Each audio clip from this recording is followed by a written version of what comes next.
Muy buenos días, muy buenas tardes, muy buenas noches, mundo. Que el Señor les bendiga. Soy el pastor Iván Mejía y un saludo para todos ustedes que están en la sintonía de su programa Palabras de Vida Eterna. En esta ocasión queremos abordar y compartir con ustedes lo que es la teología queer. ¿Sabe usted, hermano o amigo, qué cosa es la teología queer? ¿Ha escuchado usted el término de teología queer?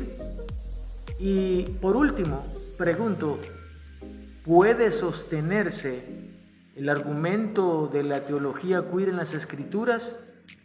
Este es el tema que estaremos abordando hoy.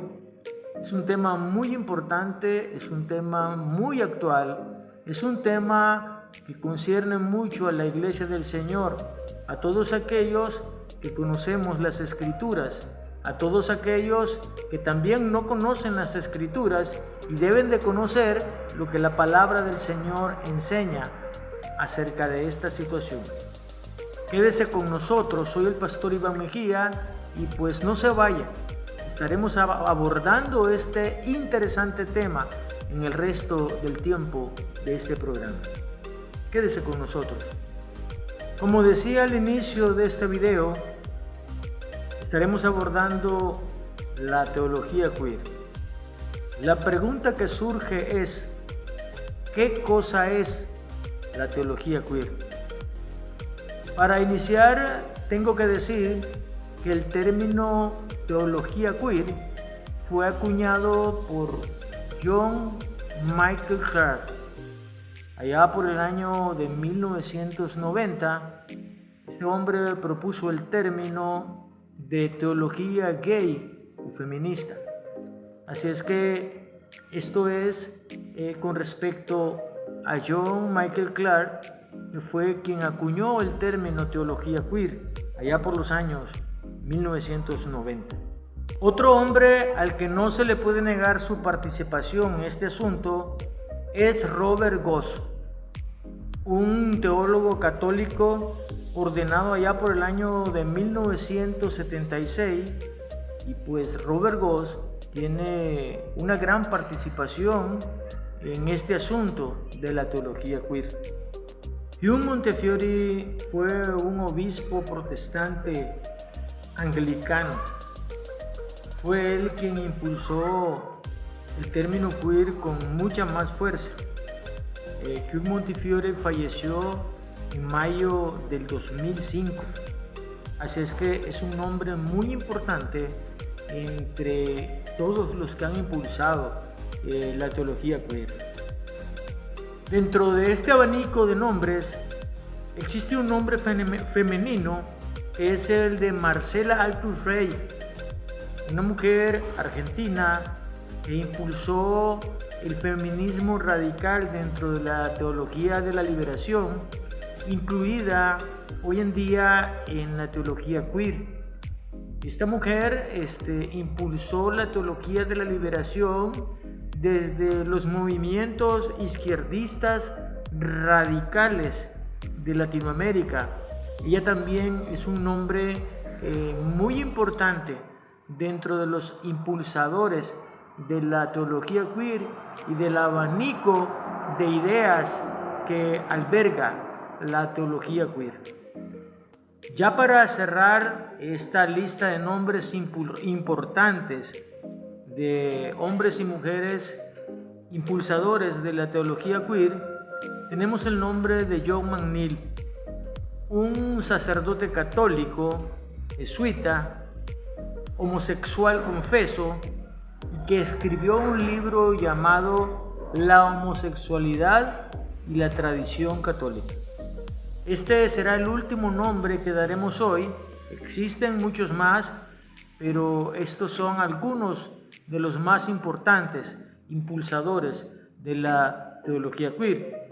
Como siguiente paso estaremos tocando el tema en qué se asienta, o más bien cuáles son los fundamentos de la teología queer. Esa es la siguiente pregunta a respondernos. ¿Cuáles son los fundamentos de la teología queer? Las bases fundamentales de la teología queer las estaremos dividiendo en tres partes. Una de ellas es la relativización de lo que es el hombre y de lo que es la mujer. La otra sería la ideología de género. Y la tercera sería la reinterpretación de las escrituras, o más bien de algunos textos que no favorecen a la teología queer. Esos son los tres puntos fundamentales en los que se basa la teología queer, o más bien dicha, la teología inclusiva.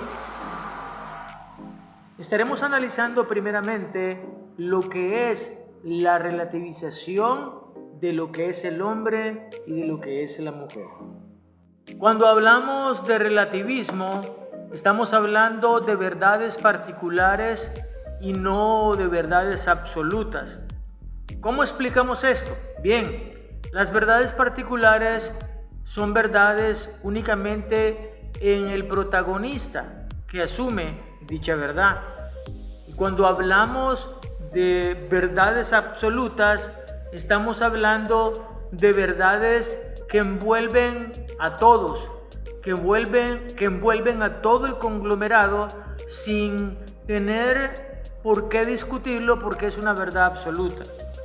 Por ejemplo, cuando hablamos del color verde, yo puedo relativizar el color amarillo diciendo que este color amarillo para mí es verde. Entonces, esto es una verdad únicamente para mí. Pero cuando asumimos el absoluto de que verde es verde para todo el mundo, pues el verde es verde y envuelve a todos. Esto es lo que es relativización. Por ejemplo, la relativización de lo que es el hombre y lo que es la mujer dentro de la teología queer dice o enseña más bien que el hombre o la mujer son producto de lo que ellos mismos perciban.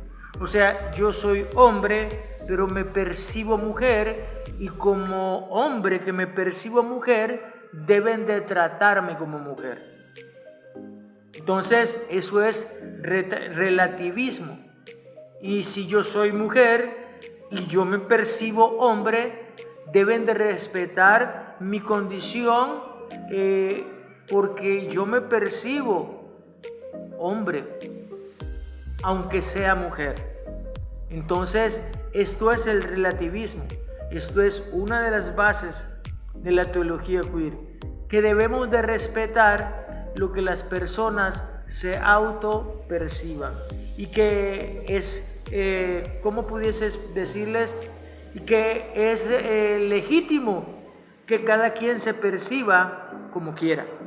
De esta verdad relativa se desprende una de las afirmaciones más descabelladas de la teología queer, y es que existen hombres con vagina y que existen mujeres con pene. Esa es una afirmación totalmente descabellada, basada en el relativismo de la teología queer. La teología inclusiva o queer tiene como objetivo defender los argumentos del colectivo LGTB y todos los colores que se le puedan agregar.